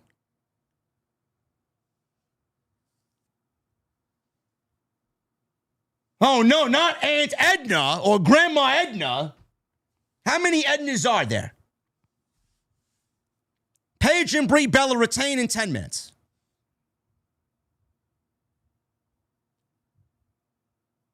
Moving on. After the match, Liv Morgan clotheslined the tag team champs from behind. Judgment Day held a 3-on-2 advantage. Lyra and Bayley ran out to make the save. Bayley dropped Morgan with a Bayley to belly. Lyra took out Roxanne and Raquel with a dropkick. Wow. Riveting television. Wouldn't miss it for the world. The Oba Femi Open Challenge. I didn't know who was going to come out and answer the call. While Oba was doing his long-winded intro, chat. He did the entrance. It's like an intro and entrance fused together. When Oba did his entrance, he came out. He's doing the whole thing in the ring and spotlights on him. Before the lights come back on, Brock Lesnar returned and jumped Oba from behind. Brock hit 4 straight F5s. Crowd obviously was shocked, to say the least. So Brock's retirement was largely exaggerated. And like I said before, nobody really bought into Brock's retirement being legit. It was simply done for yet another moment on the belt of Triple H. He loves his moments, just like Vince McMahon loves his fucking dildos named after pro wrestlers. So Brock left Oba laying in the ring. He looked at him for several seconds. He walked to the back. I legitimately thought they were going to follow him all through Gorilla until he met Paul Heyman. But Adam Pearce was in the back, demanding answers about what we just saw. He wants Paul Heyman. He wants his producers to go find Brock Lesnar and ask him what the fuck's going on because he signed official papers for his retirement. He eventually sees Paul Heyman. Pearce mentioned that he signed retirement papers on his behalf. Heyman was playing it off like he had no idea Brock was showing up. Heyman gave Adam Pearce a contract, and it's for a match against Oba Femi at Clash in Italy, and Brock's signature is already on it. If Adam Pearce can get Oba Femi to sign it, he'll have the biggest rematch in WWE history. I mentioned this and talked about it at the top. I don't really want to go over it again. I think I said everything I needed to say there. I'm just glad that they did away with the Oba Femi Open Challenge. It was a waste of time. It did nothing for anybody, and it actually made Oba look worse. They were going backwards. You cannot sell me on Oba versus Otis after he beat Brock Lesnar. He's already conquered the mountain, and you're having him go against these low-level guys. For what? For what? Would I be shocked to see WWE continue the Oba Femi Open Challenge? No, I would not be shocked because they got nothing else for him. But he's not going to beat Brock Lesnar at Clash in Italy. There's no need for an Oba Femi Open Challenge if Brock Lesnar gets his win back because now Brock will be the new beast of the jungle. Again, Oba's got to fight again to reclaim that title. So an Open Challenge won't even work if he loses to Brock Lesnar in Italy. Clash in Italy is looking like a fucking monstrous show. Roman versus Jacob Fatu, tribal combat for the World Heavyweight title. Cody Rhodes versus Gunther for the WWE title. Then we got Brock Lesnar and Oba Femi, one-on-one rematch from WrestleMania. Seth Rollins versus Bron Breakker more than likely taking place at Clash in Italy. What else are they doing at Clash in Italy? Trick Williams. I could see Trick Williams being on that show. Trick Williams versus Carmelo Hayes, possibly. Might be, from top to bottom, card-wise, the best show that WWE put on all year.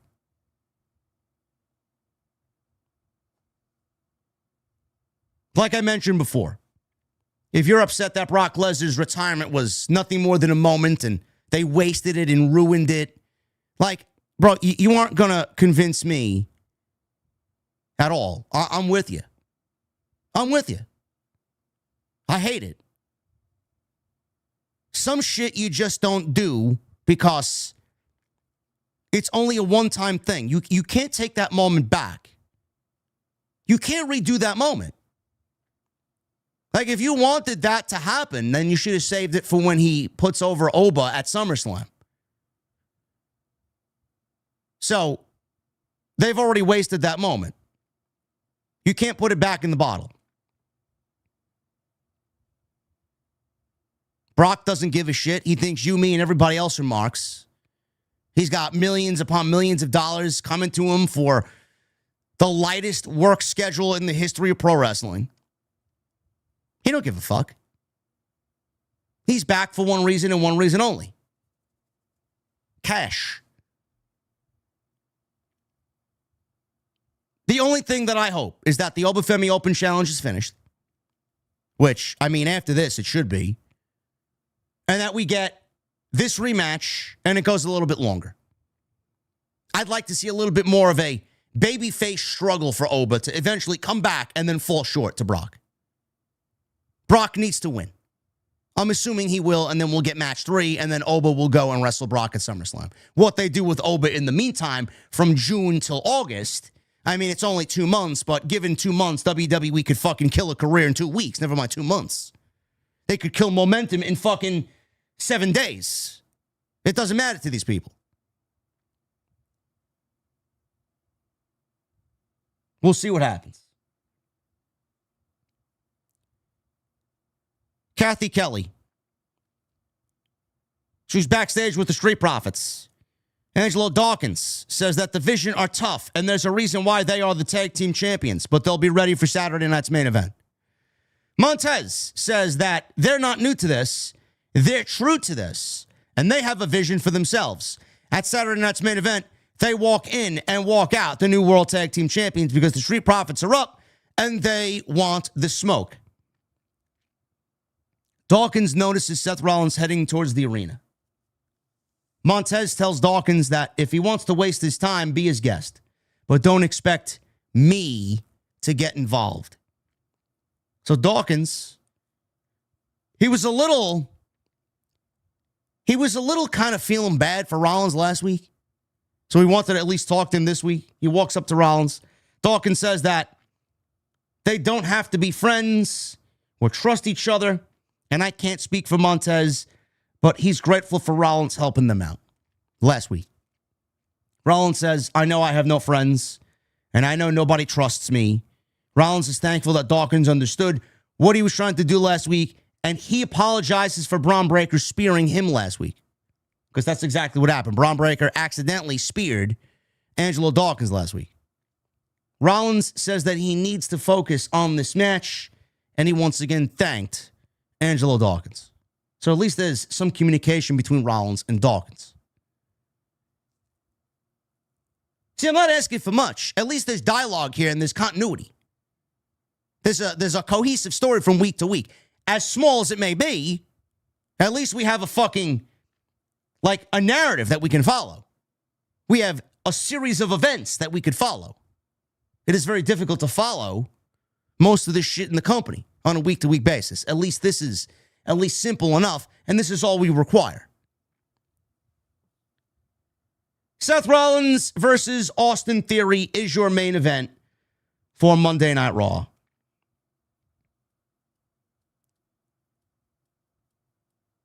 Rollins hit both Logan Paul and Austin Theory with a dive while they ended up taunting him on the outside. Rollins and Theory fought around the ring for a little bit. Theory eventually takes over. He works Rollins' leg. Apparently, Theory sandwiched his ankle in the ring steps, further damaging Rollins' ankle and leg. So obviously, this was the story of the match. He tried to work over Rollins' leg.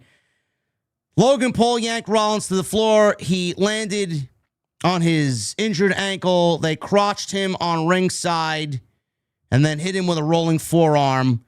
We go into a commercial. Theory was working over Rollins' ankle again. Rollins came back with a Falcon Arrow to separate things a little bit. He came back and hits a clothesline, series of clotheslines on Theory. He eats a back elbow from Theory. Theory went for a rolling Hurricane Rana, but Rollins countered with a sit-out powerbomb. Nicely done there for a 2 count. So Rollins tried for the stomp. His legs were obviously too fucked up to do so. He tried for a pedigree. Theory blocked that. Sit-out powerbomb out of a torture rack. Got Theory for a near fall. And then he transitioned Rollins into a half crab. Rollins was down. Theory went for a stomp.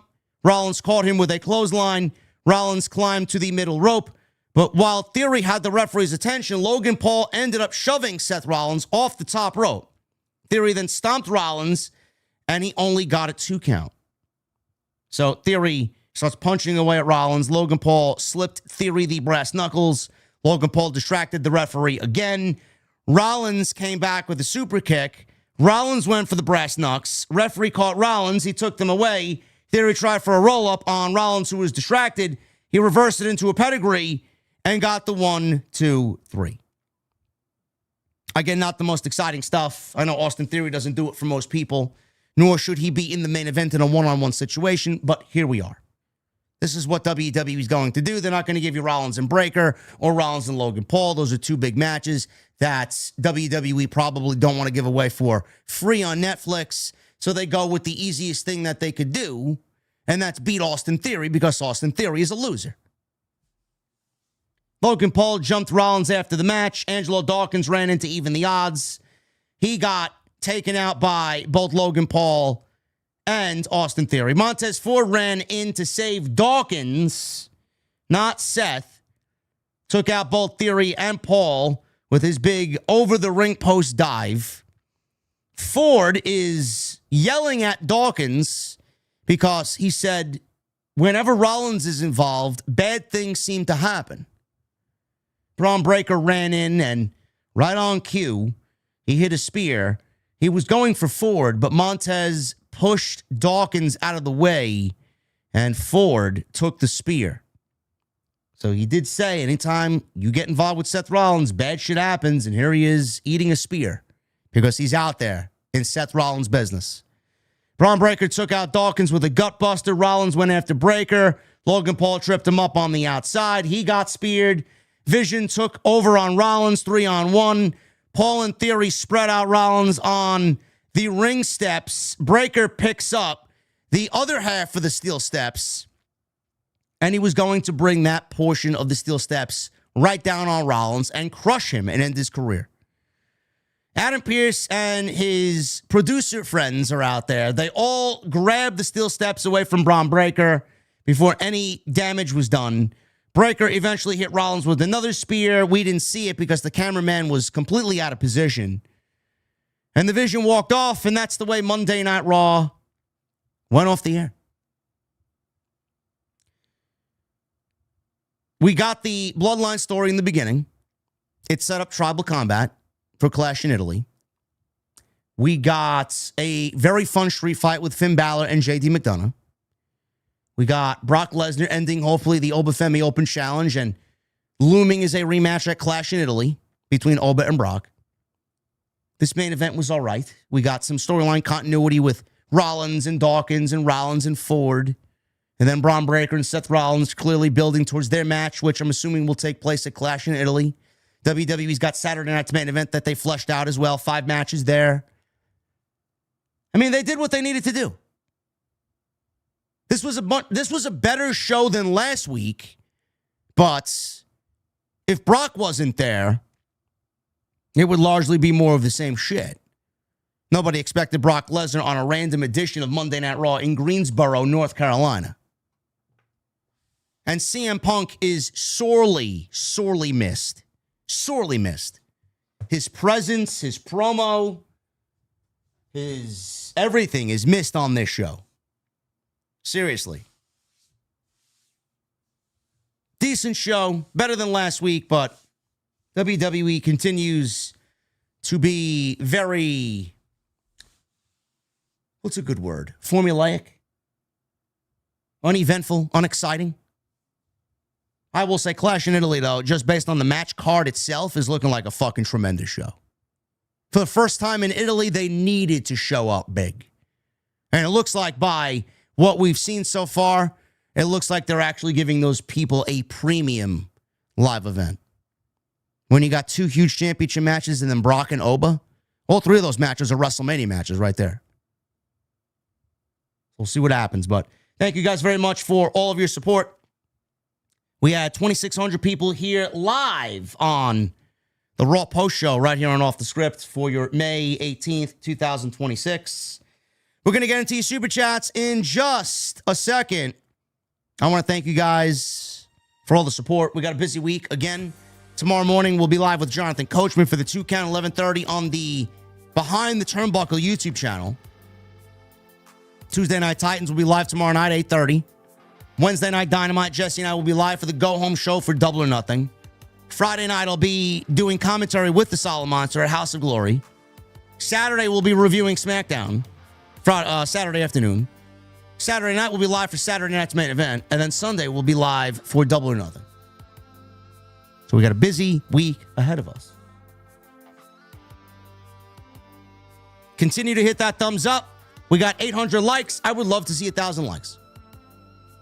I know we can get 1,000 likes. We still got 2,500 people in here. So another 200 likes is the goal. Let's try and do it. I am very excited that we got new merchandise on the horizon. I'm just waiting for my guy Sal Rex to get me the transparent file so I can upload it to the website. Wait till you see this new design, man. We got some new TNT merch coming. This shit is a fucking banger. Blows the last design out of the water. Love it. So hopefully I could get that done for you guys before tomorrow, before we go live. Again, follow me on social media at JD from NY206, Twitter, Instagram, TikTok, and Cameo. Shout out to my Instagram family. You guys are killing it over there. I've been very consistent with the content. Thank you for showing up and supporting. Same with TikTok. Trying to grow the audiences over there. And again, I'm on Cameo if you guys need any shout outs, birthdays, weddings, or you want me to roast anybody, I'm available on Cameo. Also, iTunes and Spotify. Continue the support there, man. I think we were number 19 a couple of days ago. Love hanging around the top 20, man. Let's push it to top 10. So a comment or a rating, all that shit helps me out. So if you guys are listening over there, continue what you're doing. You guys are killing it. Tonight we're sponsored by Blue Chew Gold. You know, I'm still thinking about this John Cena Classic. John Cena just came out and said that this is very important to him. That it's still a work in progress. Now the current rumor is that we won't see it until December. That we'll be celebrating 1 year of John Cena's retirement to the day. And he wants to give us every December a John Cena Classic. He told everybody that this was a history-making announcement. He said it was going to change the foundation of WWE. A fan-voted tournament where apparently you can lose matches and still become champion because of hustle, loyalty, and respect. Brother, I don't know if that's going to work, honestly. I think that's a recipe for disaster, but I'm not John Cena. That sounds less like WWE and more like a middle school participation trophy assembly. Imagine Gunther chopping somebody's soul out of their body for 25 minutes and then losing because another guy smiled and looked better in the camera. Yeah, that's not for me, man. I don't want to watch American Idol for pro wrestling. I swear, this is what happens when people lose focus. Everything gets overcomplicated. Nobody's sharp anymore. Everybody's just out here brainstorming nonsense. And honestly, that's kind of how I started feeling about myself a while back. Same workouts, same schedule, same grind. But the energy, it wasn't there like it used to be. Focus felt off. Recovery took longer. By the afternoon, I felt like I already wrestled a 5-star Tokyo Dome main event. I'm sure that pleased Dave Meltzer. That's what got me looking into Blue Chew Gold.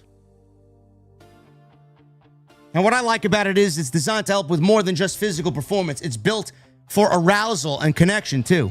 So your mind and your body are actually on the same page. Because being physical and physically ready and mentally locked in are two completely different things.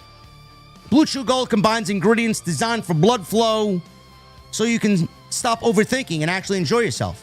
Less brainstorming, John Cena tournaments, and more main event performance. Don't let your mind get in the way of a good time.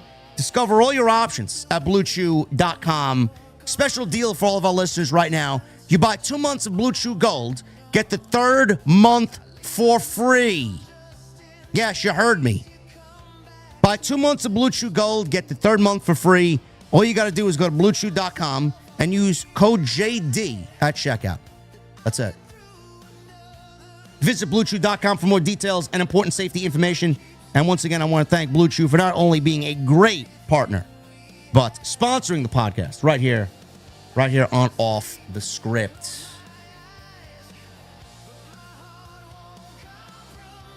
Super chats, let's get them on in. Looks like we don't have a lot tonight, but if you guys want to get them on in, it's the best way to support. Michael Krause with a $2 super chat. JDOTS, how was everyone's weekend? Let's go. Yeah. Thank you, Michael. Michelle with a 2. Poor Cody. Roman will probably main event Clash, not him. You know, it depends on what WWE's got planned for both matches. I could see Roman opening the show. I could see Roman and Jacob Fatu opening the show, and they save Cody and Gunther for the main event. Now, unless there's a title change, we'll see. Josh Carlos, 1998 with a 199. Best Alter Bridge tune. Metalingus, Other Side, This Is War. Other Side.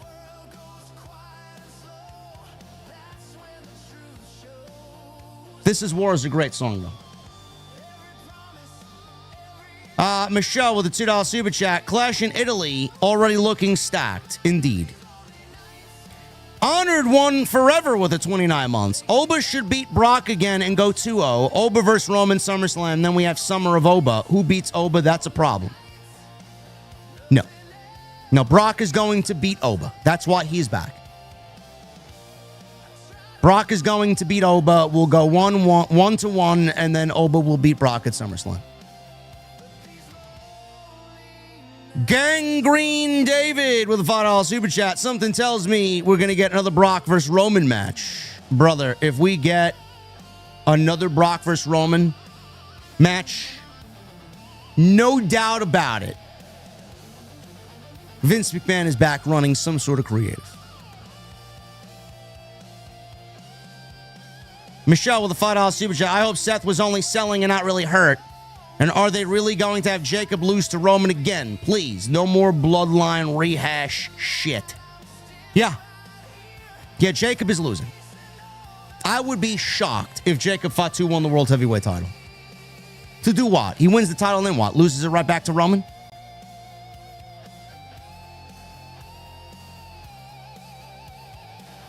Steph, 497 with a 10 months. No message. Thank you, Steph. Lenin Jimenez with a 50 in Mexican pesos. Was it a work or they convinced Brock to retire at SummerSlam? Bro, it was probably all worked. You don't think Brock told who he needed to know before he went out there and did what he did? I'm sure it was all filmed for WWE Unreal. It was a work. Leviathan with a 5. Hungry for life for an opener to your show is fucking fire. As for Raw, Brock making an appearance reeks of TKO desperation to move tickets. Move tickets to what? Clash in Italy? I have to look at the ticket sales. I'm not sure where they're at right now, but again, I won't be surprised. It's all about money to these people. It's all about money to these people.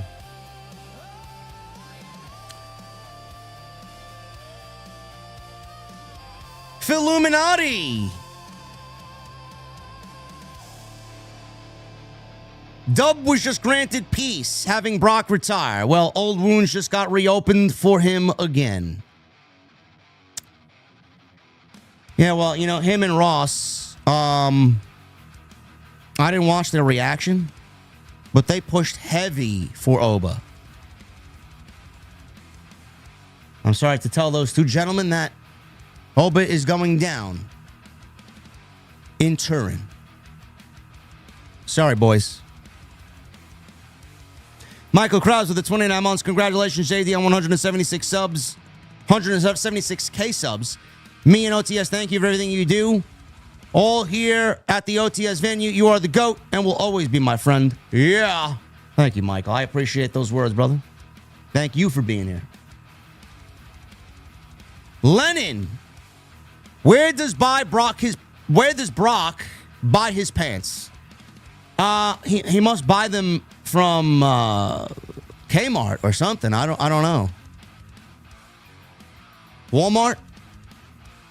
I could see Brock shopping at Walmart.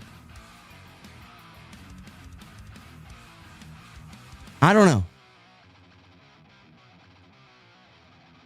Ugly in the morning with a $6.99. Am I the only one who thought Jacob called Roman a tribal cumbag?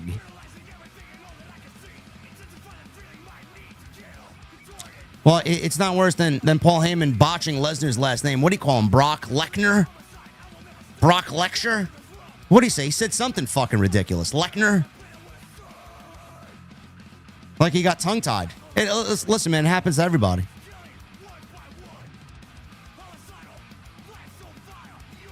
Robert Hurt with 62 months. Look at this motherfucker, man. 62 months. Congratulations, JD. Question, when are we getting the rematch with Cody and Randy for the title? Could be SummerSlam. Could be SummerSlam, being that that's the WrestleMania of the summer, and Triple H might want to do it all over again. The right way. He called him Lesnar. Brock Lesnar.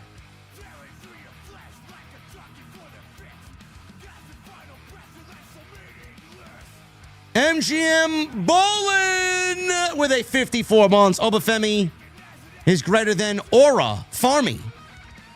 Main roster run not hitting like his NXT run.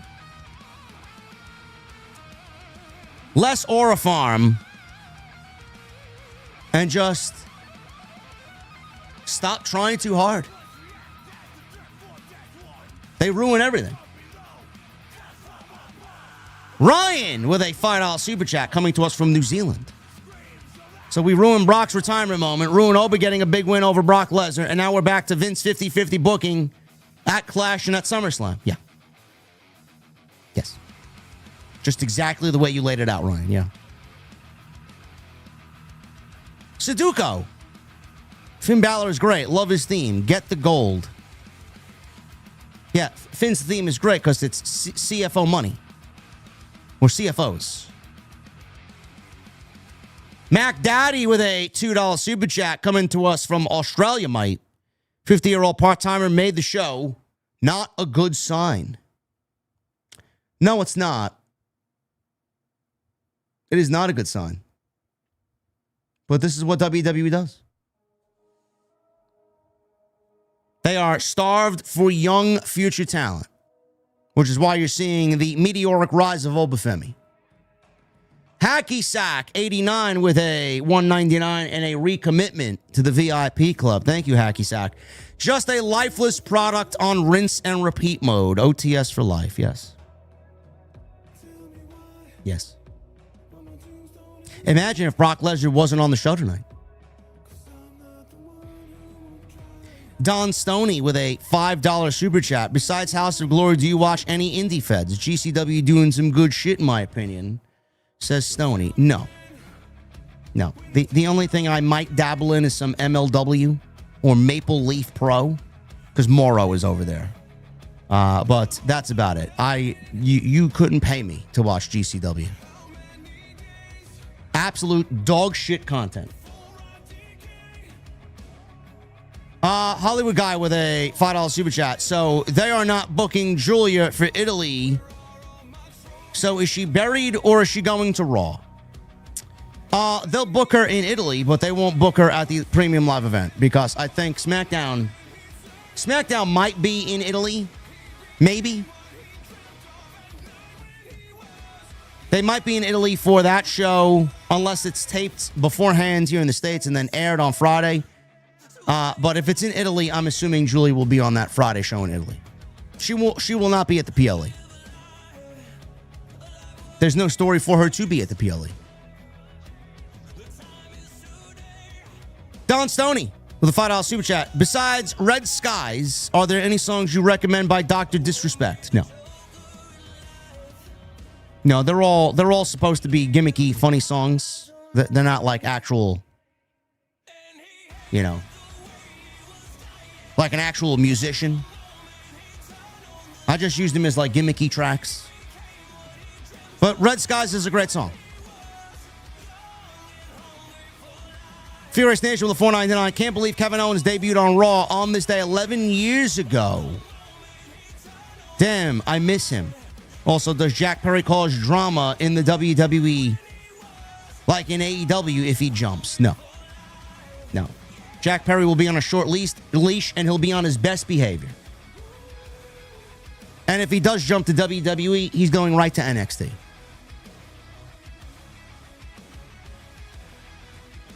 Gary Gordon with a $10 super chat. If I had to speculate, what would you think would be next for LA Knight?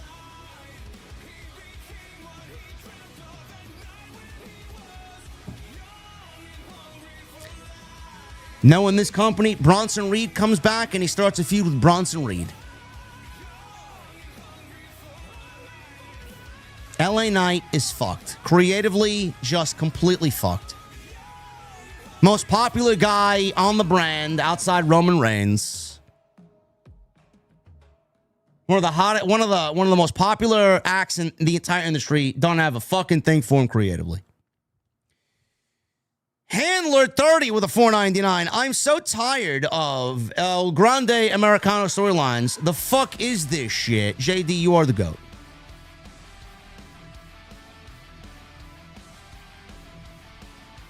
Thank you, Handler.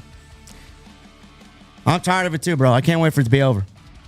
And Furious Nation with a $4.99. Did you read the recent article of Reggie talking about Vince McMahon? Yet there are geeks out there that want Vince back, yet he sold to TKO, sadly.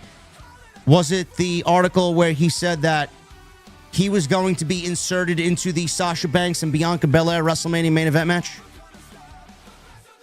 Yeah, that would have been fucking hideous. Hideous, I tell you.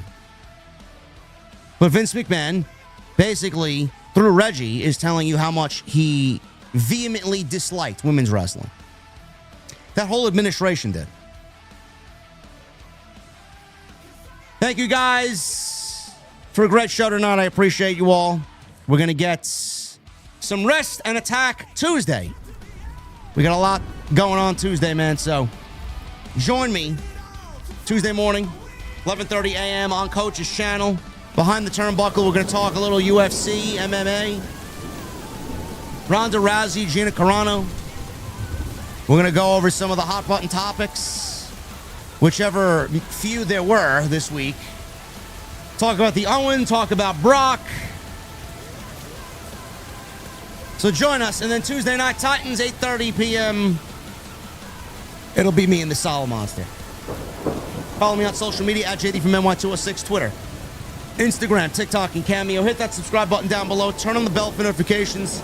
Go check out all the great content on the channel. We uploaded something today on Baron Corbin supposedly making a return to the WWE. I give my thoughts on that. Go and check that out.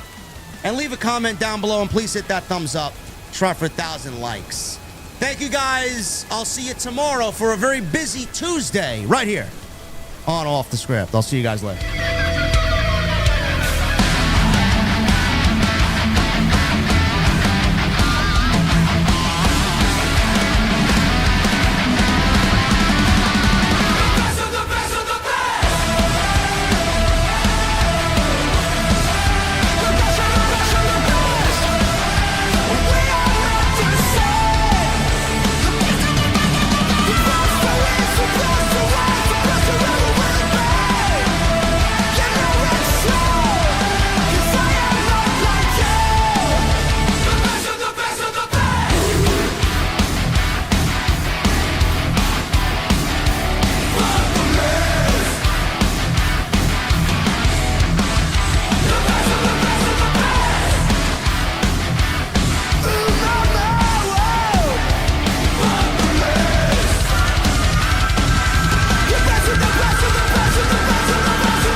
Shut up, bitches!